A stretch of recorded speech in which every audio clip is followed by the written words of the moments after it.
This is Bean to Barstool, a podcast that looks at the intersections of craft chocolate, craft beer, and other artisan drinks. My name is David Nilsen. I'm a professional drinks writer, an advanced cicerone, the author of Pairing Beer and Chocolate, and the creator and host of this show. The music for this episode is by my dear friend, indie folk musician Anna P.S. You can find out more about Anna's music in the show notes or on annapsmusic.com. You can find links and information about our guests in the show notes as well.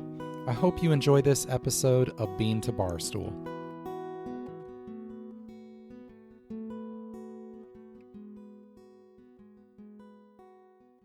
Hey everyone, welcome back to Bean to Barstool. If you are in the Midwest or the East Coast, like us, you are digging out from one heck of a snowstorm last weekend. We are big fans of winter weather, so we were actually kind of delighted by that storm, but hopefully everyone has stayed safe and warm.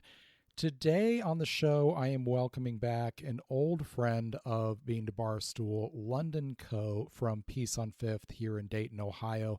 London was on the very first, actually the first two episodes of Bean to Barstool years back, and she played a big role in my craft chocolate origin story. You also heard her a few months back in the preview episode for the Midwest Craft Chocolate Festival. February, as you all know, is Black History Month, and this February is the 10th year London is celebrating Global Black Chocolate Makers Month. All month long, she is highlighting black chocolate makers from outside the U.S. through tastings, conversations, and the bars that she stocks at Peace on Fifth.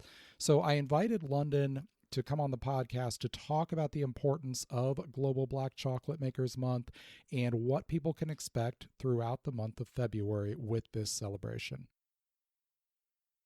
London, it is great to have you back on Bean to Barstool, and I'm excited for our topic today. We're going to be talking about Global Black Chocolate Makers Month. I understand this is the 10th anniversary. Tell us a little bit about what this month is all about. Well, David, thank you for having me. I think what better way to start the new year than talking about chocolate, honestly? Yeah, absolutely. I mean, like golden moments. To answer your question, though, what is the most exciting part of the new year for me is when I start kind of rallying the troops around chocolate. We have, for the last 10 years, celebrated Global Black Chocolate Maker Month. Well, this year will be year 10, because I was very excited about my space in the chocolate conversation. I am not a farmer. I am not a maker. And one of the benefits of that is that my work is really with consumers and challenging not only what they know about chocolate, but the voices that get included in chocolate. Since I'm not the maker, I'm not worried about my voice. And since I'm not the farmer, I can't control what someone does with my beans. But I do have the really beautiful option of being an active participant in someone's chocolate experience and their discovery. And in a world where we are not even near the bell curve of craft chocolate exposure, folding in those voices of specifically small chocolate makers, but for the month of February, global black chocolate makers, was critical to me. In my space where I offer chocolate, one of the things that we talk about very often is this chocolate is farmer made, made at origin. This chocolate is chocolatier made, so that people can understand the diversity of not only how something is tempered and what someone's interested in terms of celebrating the bean, but also how that conversation maker to maker changes. And that is a valuable change, if for no other reason than it gives us the opportunity to be adventurous and curious about how diverse, really truly diverse and exciting craft chocolate is, and even more specifically, single origin bean to bar is, but also what Black makers across the world, who are such a small percentage of in-product production, what their voices are. So in tribute to Benjamin Jackson, who is credited with being, well, I'm crediting him with being the grandfather of the Black craft chocolate movement. he was in the US in the 1700s, opened a shop in Boston. And then I think it was Philadelphia. Yeah, it was Philadelphia afterwards, and was using what would have been considered single origin chocolate, right? Mm. Because he was getting chocolate from the West Indies and then making it in his chocolate and, strangely enough, mustard shop in Boston and then in Philadelphia. But he is erased from history because his footprint was not as big as what would become what we consider traditional American makers. And so, what's beautiful about craft chocolate is that your footprint does not have to be wide to matter. Mhm. And there is a seeking out of what is special and what becomes your own holy grail in your chocolate experience. Well, you mentioned this is year 10. Take us Yeah. back to how and why this got started originally. Oh, thanks for re-pulling me back to the question. No, no, no. Um, You're fine. You answered the question. when I started, so we've been open now. This is year 16 and selling exclusively single origin bean to bar, ethically sourced craft chocolate because the primary work was supposed to be an answer to anti-human trafficking. And what I was noticing is that and completely by accident, even though I am Black and I like Black people and I like to hear what Black people have to say about things, whether it's gastronomically or in poetry, I was having a difficult time explaining to someone why two different origins from basically the same farm were so completely different taste wise. And as I was talking to them about it, I realized like all of my makers were using either the same origins, that they were basically using the same equipment, and they, for all practical purposes, basically all looked the same. And this was really just supposed to be an accidental, let's see what happens if we just have a table full of makers from the global south. And then it became more refined and became Black chocolate makers just because they were so hard to find. And I loved the challenge. So it took 2 years to actually launch as an official month because there weren't enough makers for me to do it. And so when we started in 2014 with Black Makers on the Table, it wasn't until 2016 that there were enough makers to really be a valuable, dedicated month where that could be the focus. I didn't think it would be that hard. So those 2 years helped me kind of stockpile what people were doing. But also, I think the other reason for this starting was I love having a conversation where there are more people and more languages and more skill sets at the table. Mm. Then God bless everyone who is a mover and a shaker in the industry. But I like the nimbleness of what Black makers are doing around the world. I like the diversity of exposure. I like that they are much more, in my humble opinion, risk takers. They're more willing to put local ingredients, especially if they are in Africa or if they're in the Caribbean, more likely to put local ingredients into the chocolate that they're making at source. So the chocolate becomes so much more special. You are really excited about what else they're doing. And usually, when we have an initial conversation, that's my first question to them when we start talking about chocolate, and that's what are you most excited about that you're making right now? What's in your R&D junk drawer that you're pulling out? Fanja from Madagascar created Eka, which is this new brand, which I discovered at the Midwest Craft Chocolate Festival. She has a doctorate in food science, and you can tell in the way that she translates her flavor, which is also is a whole different element than a farmer to have a food scientist who is thinking about flavor in this very scientific, emotional way.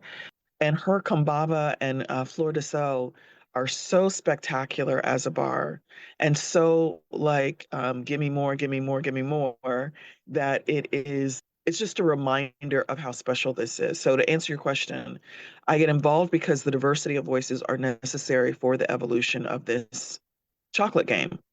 Well, what all is involved in Global Black Chocolate Makers Month in terms of programming or events or education? What can people expect from you?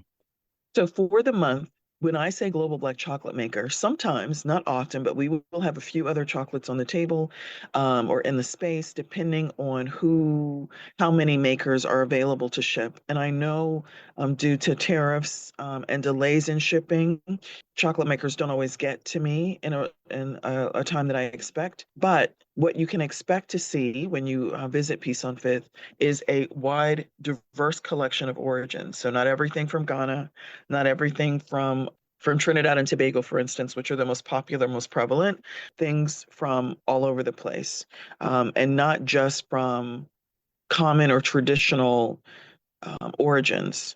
So getting chocolate from Angola, which is on the map, we'll have to see if that happens. There's, I think, like 2 farms in Angola, so we'll see. So it's beyond just having chocolate from Tanzania, Madagascar, and Ghana, which are the major chocolate places that people are loving having chocolate from. In terms of programming, we do a Meet the Maker chocolate tasting class in the month of February that features one of the makers. And this year we are working with Nick Davis from 1 Cacao in Jamaica. And that class is really about showcasing what is remarkable, not just about the maker and the origin, but the exciting things that they're doing with their chocolate. This is really meant to take the chocolate maker back to being 7 years old with a red ball. Like, I've got something to play with. Let's talk about it. So, in addition to that, we do tastings throughout the month at Peace on Fifth so that people can come and try. There are active conversations so that if someone is nervous about talking about it, this is a great month to spend some time actually learning. In addition to the Meet the Maker class, we also do an intro to chocolate class at the end of the month where it's just African. I think it's just African origins. We may have a few Caribbean origins, but it's just global black chocolate maker so that you can taste in comparison what makers are doing, because it also makes it less, I think, aggressive. Some people are very insecure when I say global black chocolate makers, and they look at the space and say only black makers, and they're not sure what they should pick, but they don't want to not pick something. So I think having the tasting class is a really nice way to have you investing a bit of time and energy in being in a really relaxed space to talk about chocolate. And the method of tasting that I do is an extremely democratic method. So we're not worried about things like temper, because temper is typically a sign of expensive equipment. We are more worried about what things are tasting like and how they're being received so that the maker gets so well celebrated. And if they're in an area where there are also Black farmers, that the farmers get so celebrated for how precious they are treating the beans. Love that. Well, you've talked several times here about why this is so significant. One of the conversations you and I have been having for years is around sensory vocabulary and tasting vocabulary, and how Yes. valuable it can be to taste with people from a different background because you have different flavor references. With some of these makers using ingredients that maybe aren't familiar here in North America, what is the value there of hearing from those makers around those ingredients and their flavor descriptions that might be completely unfamiliar to us here in North America? We'll be right back. In the sun-speckled suburbs of San Diego, one villain dares to chronicle their beer journey. The Beer Blog Villain is a blog that blends professional, thoughtful tasting notes with just a little bit of mischief. Personal perspective, seasonal trends, and industry exploration that feels like a story without bucking the sensory science. Join the Beer Villain for personal adventures and beer-bound revelations, from meeting local homebrewers and their lore-soaked IPAs to questioning the styles nobody puts on the tap list. Real stories with the occasional detour steeped in fiction. Who decides what's in this year? Some self-proclaimed beer heroes might swear hazy is the final form, but the Beer Villain welcomes Rausch beer, Doppelbock, and light lagers alike. You can read the Beer Villain blog for free at thebeervillain.ghost.io or follow on Instagram at beer_blog_villain.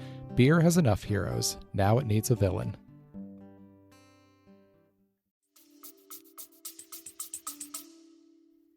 Oh, that's such a beautiful question. You know what? I will tell you this. I find that in a class, especially when there are more than two people, sometimes there can be a bit of competition. And there can be a bit of competition with tasting where someone wants to say all of the right words, all of the academically educated words, and then other people who don't have as diverse a gastronomic vocabulary. They may have a diverse experience, but they're used to saying things like, oh, this is so good, without describing that someone else comes in and says, well, I taste the herbaceousness of the vegetal mineral. And you're like, wait, what? So having, um, especially ingredients, not just the descriptions, but their ingredients that we are not familiar with, almost levels the playing field. Mm. And so that competition in a class starts to shut down, and we start talking more memory, and we start relying more centrally to some extent, but peripherally for the class, especially as a whole, on what someone who tastes this traditionally experiences or is expecting you to experience as a result. Mm. When you grow up with something, the non-neural component of what you are consuming is directly tied to whoever is giving it to you. So I'll give you this example. We had a class in October, and there was someone who was from a farming community who was in the class. And while everyone else was saying, I taste like fudge and I taste spice and I taste all this other stuff, the description that this person can continually kept giving, which was so disruptive to people and was like my heart song, was this tastes like when I'm on my grandmother's wagon and there's hay and we're going through a corn patch. Like I can take, these are the kind of treats, these are the chocolate treats she would make. And that is what that is evocative to I me. love that. And to see her be pulled into that experience and then realize some of it was because the tasting notes and the olfactory notes were completely different. So one of the chocolates that she tried, you could, if you stopped for a moment, actually smell the hay as you were tasting the chocolate. You could smell that, and it made sense. But it took a moment for people to say, "Well, oh, maybe I smell hay too." No, if you tasted fudge, you tasted fudge. It's really Yeah, okay. Like we're here to learn, I love that. but it was exciting for those experiences to pop out of, whenever we have a tasting class, it's fairly quiet. I mean, there's a lot of talking, but the tasting itself is so somatic that the experience, the way that I've designed the tasting, and so you do spend a lot of time getting into what your history with food is, what your history with smells are, and that definitely influences your taste. And as a result, someone coming from a different country, and not just a different country, but their ingredients also coming from a different country, the way that they're responding is going to be different than someone who is having an experience with those same ingredients but has a very different vocabulary with them. Using things like cinnamon in chocolate, cinnamon and peanuts, when we in North America may not do cinnamon and peanuts together, or we may only do them if they're sweet as Mhm. opposed to savory. And the diversity of cultural influences on the person who's making the chocolate. So there's a maker, Africao in South Africa, and Ingrid is Rwandan and Swiss, and she's in South Africa, which is this really richly gastronomically and socially diverse community. If anyone doesn't know South Africa, Trevor Noah is from South Africa, and he personally talks a lot about that ethnic and social diversity. But because of that, it'll be exciting to see how her chocolate gets responded to because the packaging is so sophisticated, which in my opinion starts that tasting process. It looks very African and very European all at the same time, very dressed up and primal. And then to taste what she can do with a bean and the ingredients that she's using.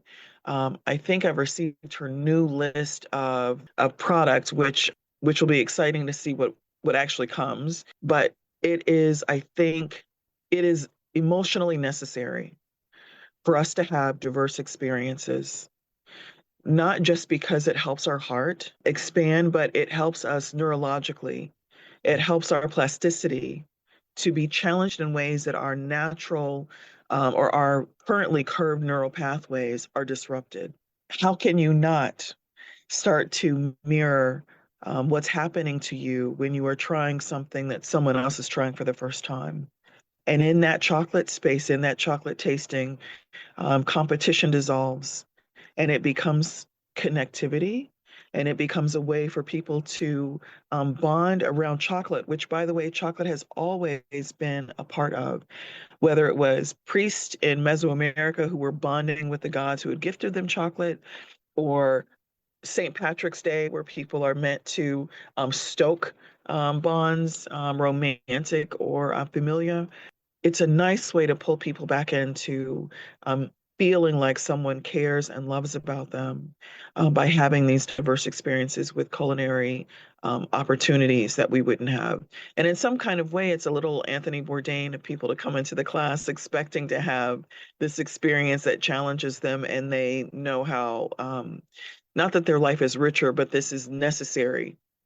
This is necessary for existence. On that note, you mentioned Eka Chocolate from Madagascar. One of the bars I picked up from her at the Midwest Craft Chocolate Festival was made with baobab, which I have no Yeah. familiarity with beyond in name. So I haven't Yeah. opened the bar yet. I'm excited to taste that. That's exactly the kind of experience you're talking about. Tell us just a little bit more about Eka. Let's talk about some of the makers that you're going to be highlighting this month. So Ika is probably right now my favorite just because I've been talking to her like every week. And Fanja is so, you know what's exciting about, so she has a PhD in food science, I mentioned. And what I have found to be generically true is that people who are very well educated, academically well educated, well, I shouldn't say generically. Let me say this. In my experience, generically, are very excited to learn more. They haven't hit a saturation point. So she is interested in feedback. She wants to know how you feel about it, what's going on. I mean, she's very mother love about like, tell me why you love my baby. So I am excited that she will be in the house with her chocolates. She has this really gorgeous pineapple and ginger, which has done extremely well. So I started selling her chocolate in December. No, January. It was this month, and it has gone over extremely well. It will be fun to have her. Zakao, who is from Ghana, who is doing her chocolate with coconut sugar, is completely different than 57, where Kimberly and Priscilla, who were also in Ghana, and 57 we've had for years. 57 could be considered the shaper of this boat, because when I started carrying them, I had a few other makers, but I carried them, and then like I want to say a month later or a week later or something, there was like tons of media attention. And then a few years ago, the same thing happened again, where there was tons of media attention. They are what's considered a luxury brand of chocolate. And I point that out to say that they have, obviously they're tempering in a way that we're used to. So they have the snap, they have the shine, they have, all of those kind of classic checklist items for chocolate. But they do this really beautiful hibiscus, which they are, so subolo is a drink in Ghana, which is made with hibiscus and spices. And is not only very medicinal, but very celebratory. And people drink this regularly. It's really good for your health as well. Um, and it's completely different than a Nauru, which is a maker that we'll have from Dominican Republic, who does hibiscus in their chocolate.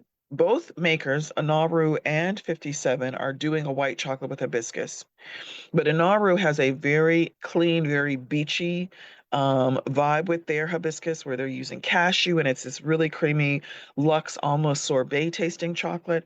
And then 57 has got the white chocolate with hibiscus with all these really gorgeous spices that is emotionally explosive. And whenever I give it to someone, they are always with, this is white chocolate. And I don't know if you probably do remember one of the first experiences you had when we met, where Castronovo, not to talk about a non-Black maker, but The lemon? the white chocolate. Yep. Yes. Yep. And it is so It's like a BC moment. It's a before chocolate moment and an after divine intervention of chocolate moment. Yeah. And 57, their hibiscus, which is called bissap, will be there. And they do some other things, all very, very African flavor driven, very Ghanaian flavor driven. They work with some ingredients that I was unfamiliar with. I remember Oh, getting I some know. bars from you, so they're kind of doing that Yeah. same thing. Which is fabulous. Ayatica from Haiti. So Escania from Haiti has closed, at least Mm. for the moment. And if anyone knows Escania, Corinne is back in Haiti. She was the first bean to bar maker in Haiti, and I was the first person to place an order with her, but I think the second customer to actually receive product from her in the world, which is fundamentally what I love. I love being like the only place that carries something. But she was doing a lot of Haitian ingredients in her chocolate, either Haitian specific or just in Haiti. So she had like Rapido sugar, which is a sugar that's indigenous to Haiti. She was using in her lime bars and her orange bars zest from a local women's cooperative, a citrus cooperative that was right down the street from her.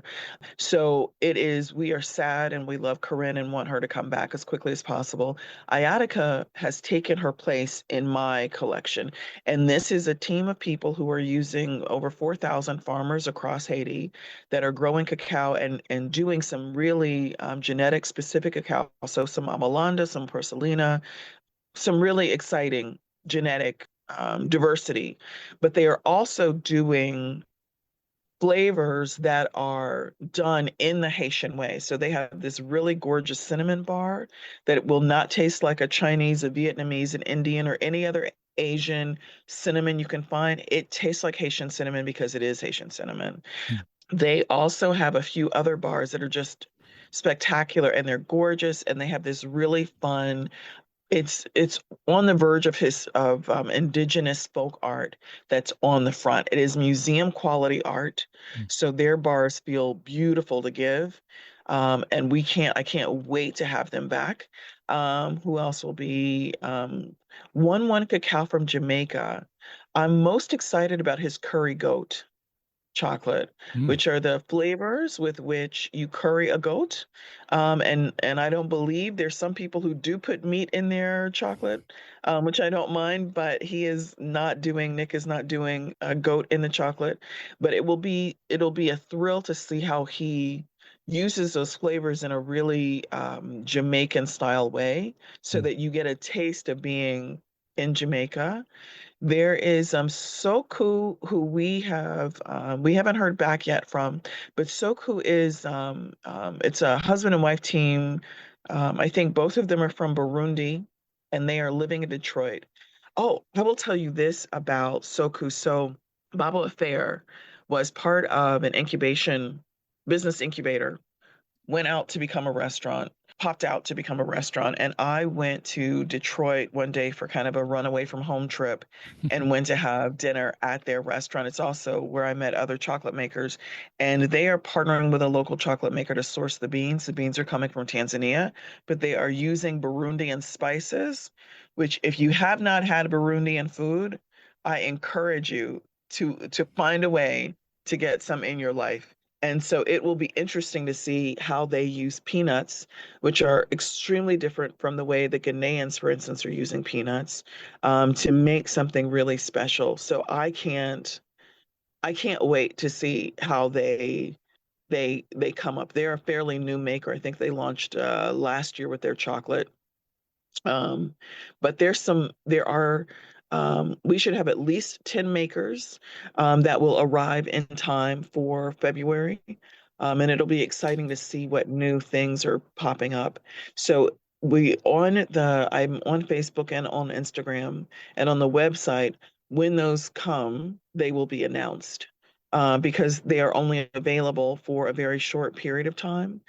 Many of these makers do not sell in the US, and so they don't have the kind of inventory to supply year round. So we really try to punch up the time that they are with me during February. Well, for folks who maybe aren't in the Dayton area, are there possible ways for them to be able to participate in Global Black Chocolate Makers Month? We'll be right back.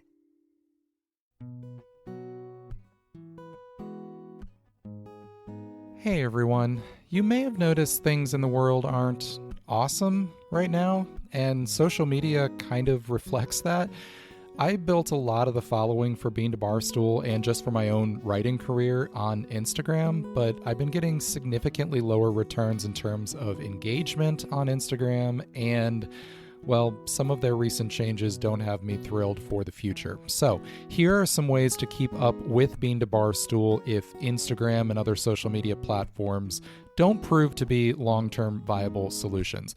If you do nothing else, sign up for the Bean to Barstool newsletter. You can do that by going to beantobarstool.com/newsletter-signup. That link is in the show notes. That is a weekly email newsletter that covers all the same things we cover here on the podcast.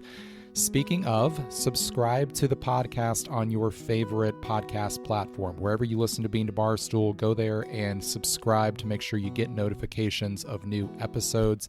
If you're a proud millennial like me and you still use an RSS feeder, you can also subscribe to our blog posts, which come out at least weekly. Also, if you are still on social media but don't love Meta right now, you can check me out over on Blue Sky. I'm on there under my personal account at David Nilsen Beer, but I do post all the Bean to Barstool content over there as well.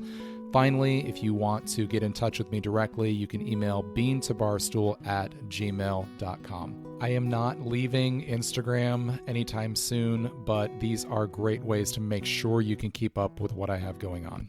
Stay safe and take care of each other.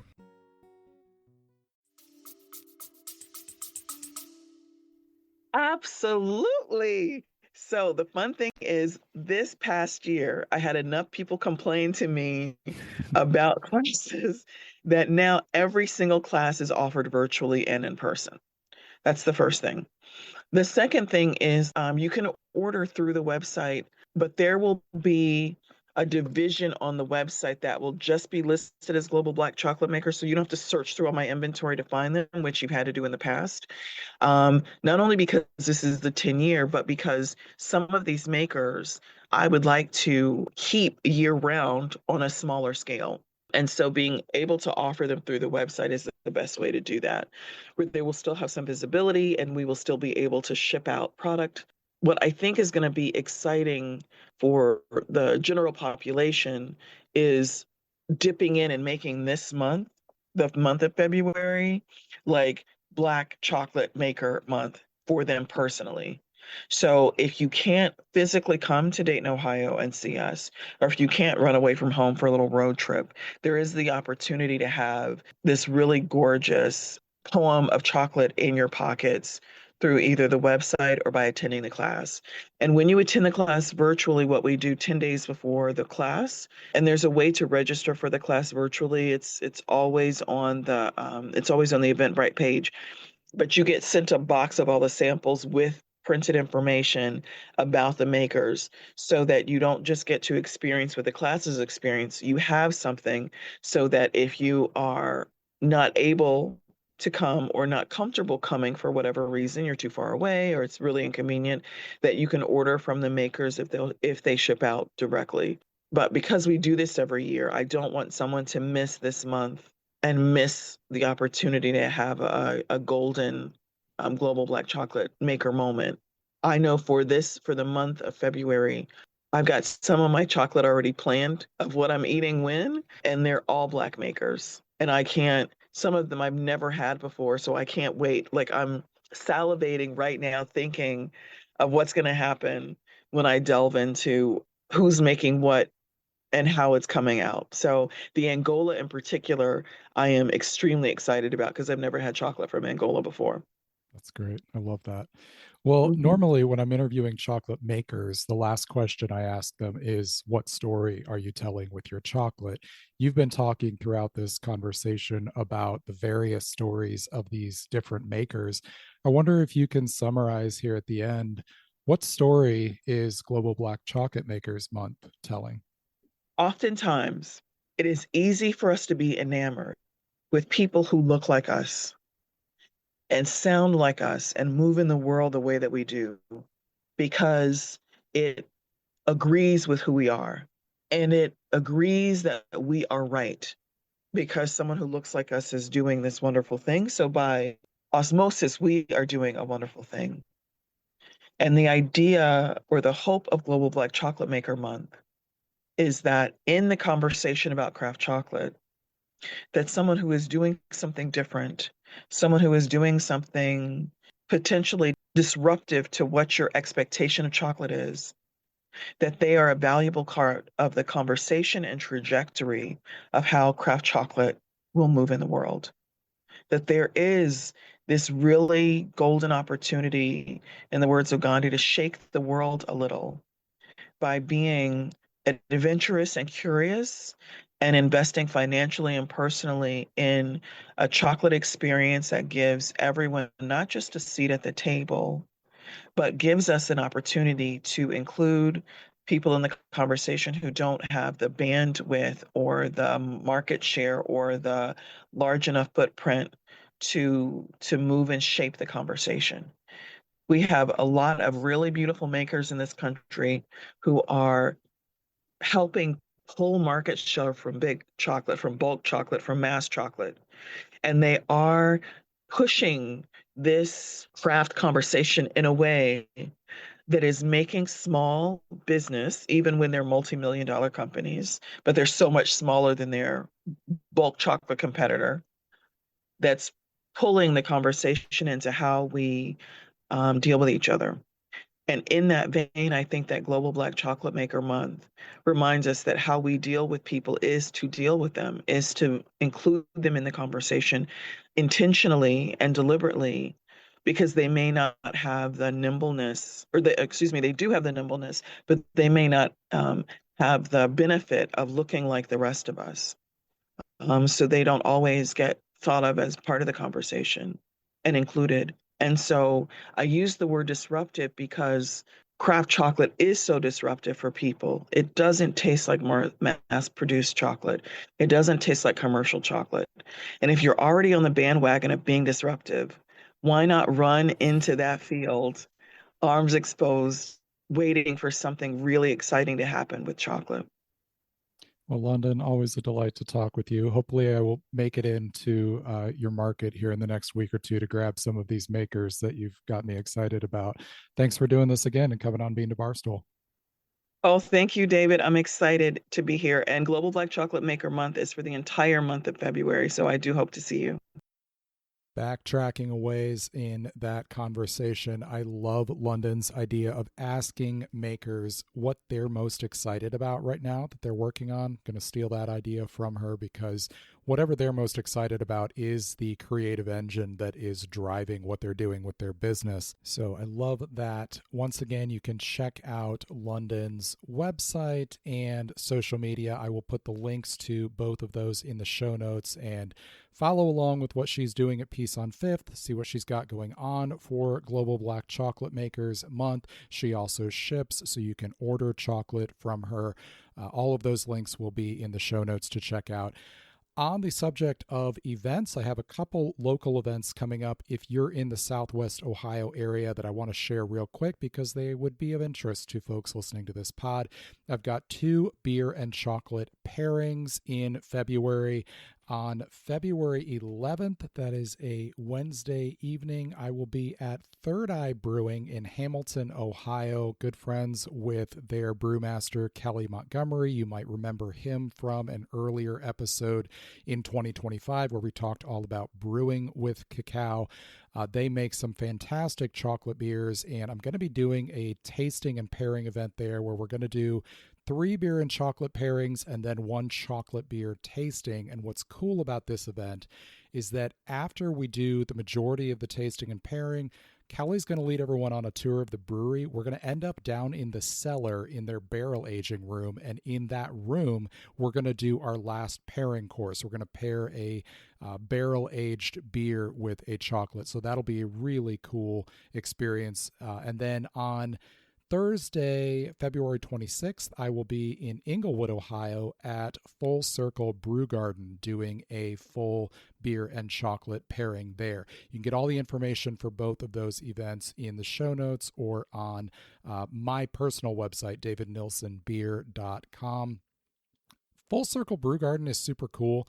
If you've ever been to or like heard the word beer garden and then you go and you're wondering where the garden is, Full Circle Brew Garden is literally a garden. So behind the brewery, they have put in a garden that has 350 native plants. It is a 4-season garden, so there's something cool to look at no matter what time of year you're there. They are big on sustainability and conservation, and it is just a really cool place to check out. So they're worth checking out even if you don't make it to this specific event. Had a conversation on LinkedIn, of all places, recently that I want to share briefly. Estelle Tracy, frequent guest on Bean to Barstool and a friend of mine, she was posting about how she likes to taste chocolate even under less than ideal circumstances. And she was talking about some of the taboos around this, where those of us who work in and around chocolate or other artisan food and beverage fields professionally, there can be this idea that we have to basically have like white gloves on in a sterile room in order to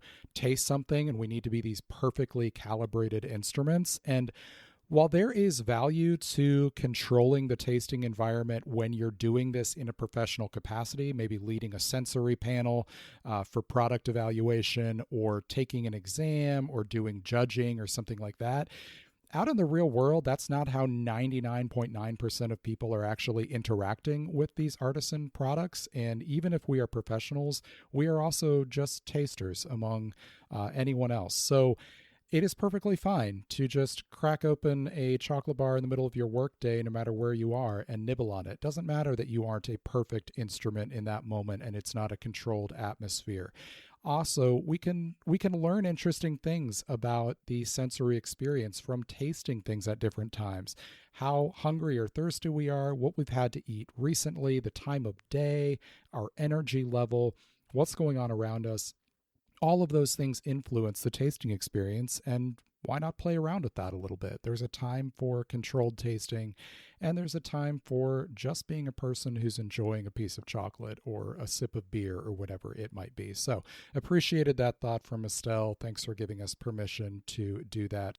My favorite bar that I have tasted in this past week was from Encore Chocolate and Coffee out of Kansas City.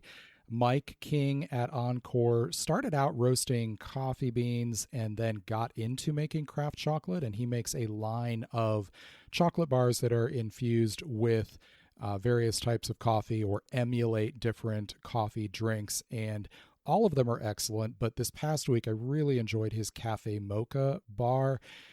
The aroma is bright and acidic. You get like fresh espresso beans, a little bit of berry-like fruitiness, but then on the palate, it is rich and creamy. It is regal but indulgent. Really captures the roundness, like the full round character of sipping a good cafe mocha. A lot of good coffee chocolate bars out there, but Encore and maybe Goodnow Farms, I would say, are pretty much alone at the top for me as far as the best at making these coffee bars. I need to get Mike on the show at some point to talk about his process and philosophy behind combining these two passions of his. Also, interesting tasting observation that I had recently. This kind of exposed something for me that I had not been aware of. I was down at a brewery in the Cincinnati area recently for judging. I was a judge at the inaugural Ohio Beer Awards. And at the end of the second day, we've been judging for 2 days. So there's, dozens and dozens of professionals in this room. We're all just hanging around drinking beer at the end of the judging session. The brewery that was hosting us had brought out some rare bottles. And so everybody's just kind of taking little pours of different things and tasting them while we're talking. And I tasted a barrel-aged beer that I thought was something I had had before. And I was very surprised by a flavor that I got in there that was pretty undeniably chamomile. It had this hay and clover and chamomile type of character to it that I just loved. I love agrarian references in the sensory space.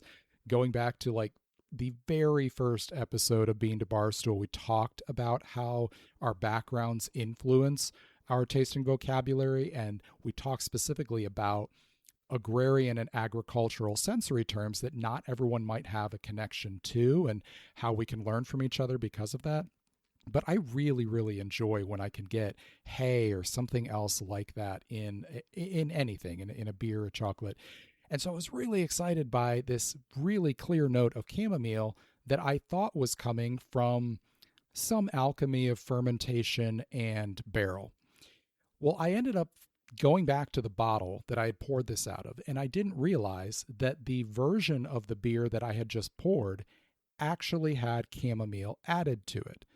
Now, the beer tasted exactly the same, but what was really surprising to me was that I couldn't deny there was this little bit of disappointment that what I was tasting was actually because that had been added, and it wasn't just this sort of ethereal tasting note that had come out of the beer and was instead something that had actually, an ingredient that had actually been used in the brewing process. The beer tasted exactly the same, regardless of which of those things was true, and chamomile is an agricultural ingredient. It's perfectly fine to use, but it was interesting to register internally how I responded differently to perceiving this flavor based on my assumption that that was something that was just being evoked by what was happening in the rest of the brewing process rather than chamomile being used in that. Just kind of an interesting observation. I don't have any sort of value judgment to make on that, but it was not something I had been aware of in myself. Anyway, thanks so much to London for coming on the show once again. Check out everything she's got going on at Peace on Fifth in the show notes. Thanks to all of you for listening today. Hope you enjoyed this episode of Bean to Barstool.